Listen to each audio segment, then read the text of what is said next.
Bom dia, paz esteja convosco. Voltei para ensinar a palavra de Deus nessa manhã, trazendo um bom diário abençoado.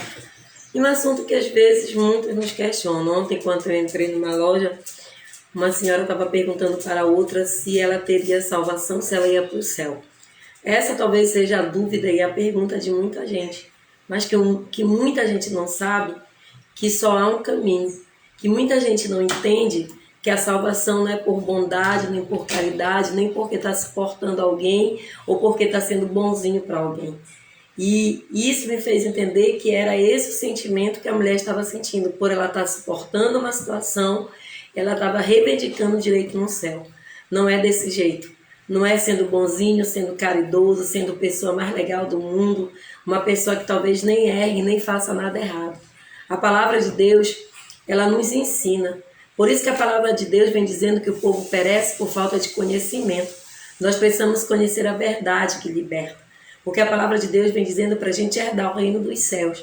É necessário a gente aceitar Jesus como Senhor e Salvador da nossa vida. Porque lá em João capítulo 14, versículo 6, vem dizendo que Ele é o caminho, Ele é a verdade, Ele é a vida. E ninguém vai ao Pai se não for por Ele.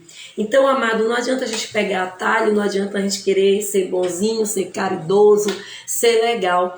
O que vai levar você a ter uma vida eterna com Deus e ter a presença de Deus é você se santificar primeiro, porque sem santificação a gente não vai ver a Deus, e aceitar Jesus como Senhor e Salvador da sua vida.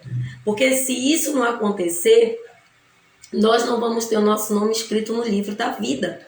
Ele foi bem claro quando ele pagou um alto preço de cruz. Ele morreu na cruz do Calvário para nos dar a salvação e nos dar a vida eterna.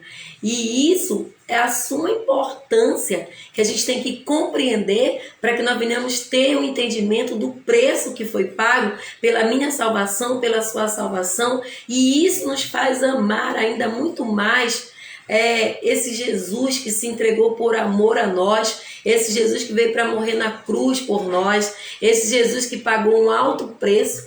E é interessante tudo isso que Jesus lá no Getsemane, ele disse: se for possível, Senhor, aparta de mim esse cálice, mas faça a tua vontade. Ele pagou um preço muito alto, amados, pela nossa vida. Então nós precisamos entender que não há outro caminho, que não há outra saída. Se você não está em Cristo, se você não aceitar Ele como Senhor e Salvador da tua vida, não tem como você ter a vida eterna com Cristo. Porque Ele é bem claro. Nós precisamos conhecer a palavra. E aí eu virei para aquela senhora e expliquei esse versículo para ela. Ela disse: obrigada, mas não é disso que eu estou falando. Eu estou falando porque eu sou boazinha. Eu disse: minha querida, não adianta você ser boazinha, você ser legal, você ser abençoadora. Se você não aceitou Jesus como Senhor e Salvador da sua vida, de nada vai adiantar. Você vai ter que ter o teu nome escrito no livro da vida. E o que nos faz essa garantia de ter o nome escrito no livro da vida é aceitar Jesus como Salvador da sua vida. E qual foi esse alto preço, que Jesus pagou pela nossa salvação, além de ter morrido na cruz do Calvário, de ter derramado o seu sangue para que eu e você pudéssemos ser chamados filhos e filhas de Deus, para que eu e você pudéssemos ter o direito da vida eterna. Sabe, o preço de cruz que Jesus pagou não foi só morrer na cruz, não, e ser prego naquele lugar. A palavra de Deus diz que Jesus pagou um alto preço para estar lá naquela cruz, para nos dar a salvação e a vida eterna. Primeiro ele teve que receber a traição. Mateus capítulo 26, a partir do versículo 46, se eu não me engano, vem falando dos seus discípulos, do discípulo que traiu Jesus. Nós sabemos a história. Judas traiu Jesus por conta de dinheiro, traiu Jesus por 30 moedas. E isso levou a Judas se consumir por dentro, por vender uma pessoa que só queria o seu bem. Judas chega a tirar a sua própria vida. Ele devolve as moedas, mas de nada adiantava. Ele já tinha traído, ele já tinha entregue Jesus para ser morto. E aí Jesus não pagou só um preço na cruz. Jesus pagou um preço porque ele foi traído pelos seus discípulos. Judas traiu ele por 30 moedas de prata. Esse foi um golpe baixo, Um golpe baixo, aquele que anda com Jesus, andava com Jesus, cuidava das finanças de Jesus. Ele não precisava vender Jesus por 30 moedas, porque ele tomava conta das ofertas que eram lançadas no ministério de Jesus, mas a ganância, a ambição, muitas vezes nos afasta da presença de Deus. Quantas pessoas querem um emprego, elas vão para a igreja, oram, pedem uma porta de emprego, e quando o Senhor abre a porta de emprego, elas esquecem que tem a igreja, elas esquecem que tem o Senhor. Assim era. Jesus, ele passou por uma traição. Mateus 26 vem falando isso. Ele, além de ser traído, esse foi um golpe muito baixo para ele. Ele também foi negado. Ele foi negado pelos seus próprios discípulos. A palavra de Deus lá no livro de João, capítulo 18, 25, vem falando que ele foi negado pelos seus discípulos. Pedro negou ele 3 vezes, embora Jesus tivesse alertado Pedro. E ele negou Jesus. Quantos têm nos negado? Quantos têm nos afastado de nós? Quantas pessoas estão ali andando conosco, mas na hora que nós mais precisamos, elas vão embora, elas negam a ajuda, elas negam estar conosco. Foi assim. Os discípulos de Jesus, todos os abandonaram na hora de cruz. Quem ficou com Jesus na cruz foram as mulheres. Elas não abandonaram em nenhum momento. E isso deve ter sido para Jesus assim muito triste, olhar que aqueles que ele preparou, aqueles que ele caminhou com ele, aqueles que eram seus discípulos na hora que ele mais precisou, negaram, sumiram com medo, se acovardaram, não estiveram no momento que ele mais precisou. Jesus sofreu a traição, Jesus sofreu a negação, Jesus sofreu humilhação naquela cruz, sabe por quê? O povo que andava com ele, o povo que comia o pão e o peixe que ele multiplicava, o povo que ouvia os seus ensinamentos, agora vão contra ele com espada, com pau, com enxada, com foice, como se Jesus fosse um ladrão. Isso você vai ver lá no livro de Mateus, capítulo 26, verso 55, amados. Os líderes religiosos, que eram para reconhecer o Cristo que estava nele, porque estava escrito através da palavra, já havia sido profetizado pelos profetas. O profeta Isaías foi um profeta que anunciou a vinda desse Cristo, mas os religiosos da época não o reconheceram, não testificaram de espírito para espírito e o rejeitaram e entregaram na mão de Pilatos. Mateus 27 conta isso.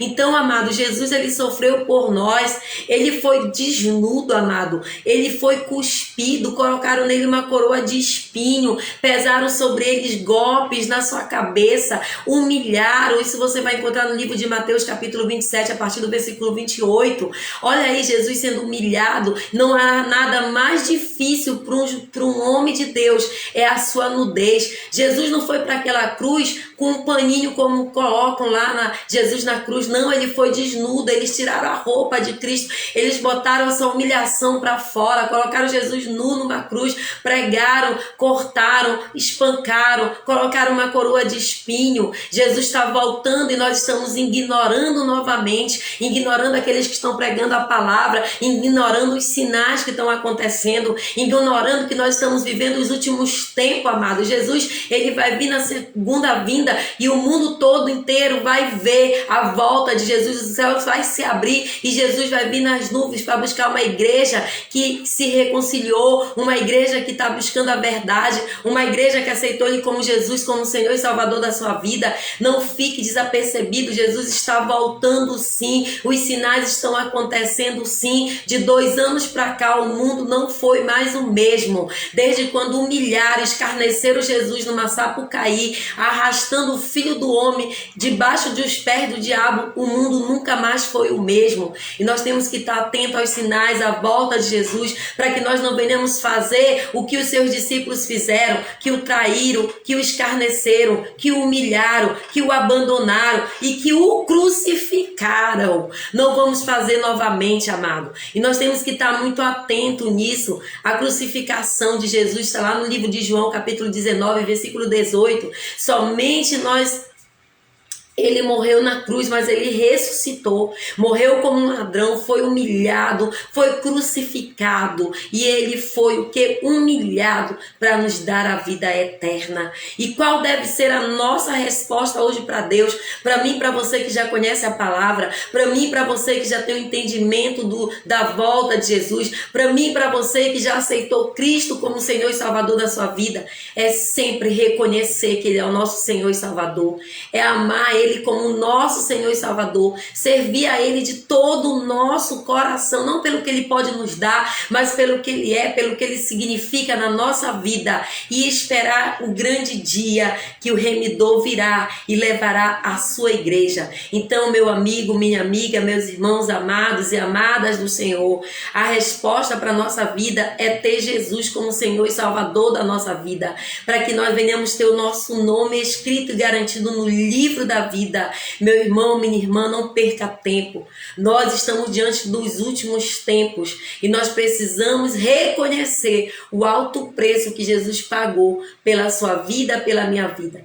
Que Deus te abençoe e que nós possamos ter o nosso nome escrito no livro da vida. E se tem alguém que está ouvindo, que vai ouvir, não importa o dia, a hora, se você está distante da presença de Deus e você precisa se reconciliar com Ele, hoje é o dia, hoje é a hora, hoje é o momento, coloca o teu nome, eu quero me reconciliar, eu quero voltar para Cristo. E se você ainda não aceitou Jesus como Senhor e Salvador da sua vida, João 14,6, Ele é o caminho, Ele é a verdade, Ele é a vida, ninguém vai ao Pai por atalho, por mãezinha, por intercessores, não vai, amado. A palavra de Deus, ela é única, ela não muda. E Deus está falando conosco nessa manhã.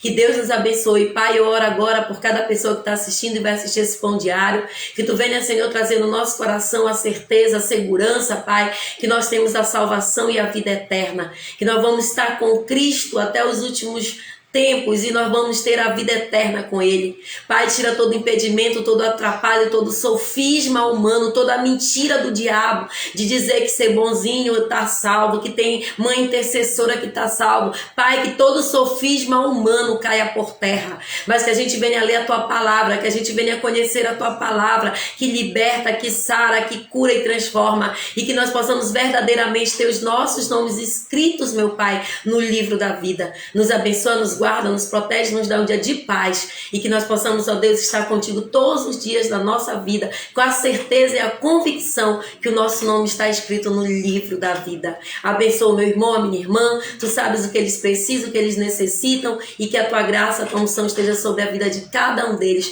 pois assim eu abençoo em nome do Pai, do Filho e do Espírito Santo. Beijinho hoje vai para Vanessa, para o bebê que ela está esperando, que Deus abençoe a sua vida, que Deus tire atrapalho do seu caminho, que Deus venha abrir portas para você, que Deus venha sensibilizar e tocar em coração de vidas para te ajudar.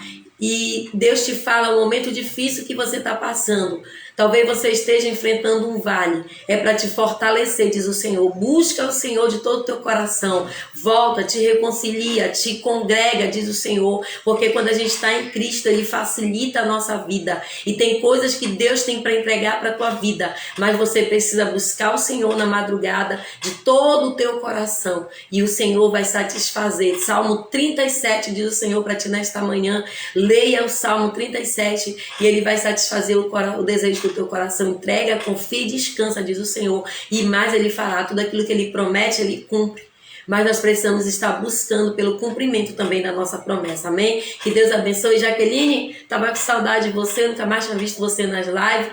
Mas que Deus nos abençoe. Karina, todos vocês fiquem com Deus. Deus abençoe. E até amanhã, se o Senhor nos permitir. Vai ter palavras proféticas no Instagram daqui a pouco. Mas fique com Deus. Deus nos abençoe. E até amanhã, que o Senhor nos proteja.